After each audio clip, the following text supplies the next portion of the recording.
നിന്റെ അച്ഛൻ്റെ കട എന്നെ ഇന്ന് വെട്ടുമെന്ന് പറഞ്ഞ വെട്ടിയിരിക്കും നിന്റെ കഴുത്ത് നോയോ.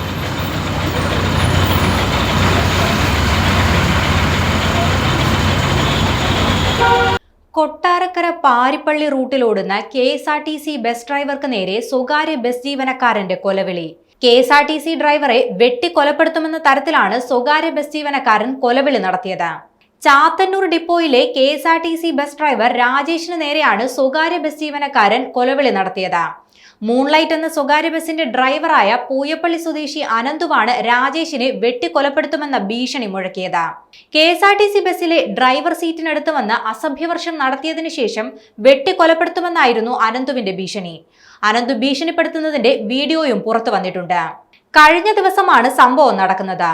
മൂൺലൈറ്റ് എന്ന പേരിൽ സർവീസ് നടത്തുന്ന സ്വകാര്യ ബസ്സിലെ ഡ്രൈവർ ഓയൂർ സ്റ്റാൻഡിൽ പാർക്ക് ചെയ്തിരുന്ന പാരിപ്പള്ളി കൊട്ടാരക്കര ചെയിൻ സർവീസിലെ ഡ്രൈവറെ വെട്ടിക്കൊലപ്പെടുത്തുമെന്ന തരത്തിലാണ് ഭീഷണി മുഴക്കിയത്. ബസിന്റെ സമയക്രമത്തെ ചൊല്ലിയുണ്ടായ തർക്കത്തിന് പിന്നാലെയാണ് സ്വകാര്യ ബസ് ഡ്രൈവർ കൊലവിളി നടത്തിയത്. സംഭവത്തിന് പിന്നാലെ സ്വകാര്യ ബസ് ജീവനക്കാരനെതിരെ പോലീസിൽ പരാതി നൽകിയിട്ടുണ്ട്. സ്വകാര്യ ബസ്സിലെ സാമൂഹ്യ വിരുദ്ധരായ ജീവനക്കാർക്കെതിരെ കർശനമായ നടപടി സ്വീകരിക്കണമെന്നാണ് KSRTC ജീവനക്കാരും ചെയിൻ സർവീസ് യാത്രക്കാരും ആവശ്യപ്പെടുന്നത്. ഇന്ന് വെട്ടുമെന്ന് പറഞ്ഞ വെട്ടിയിരിക്കും നിന്റെ കഴുത്ത് നോയോ.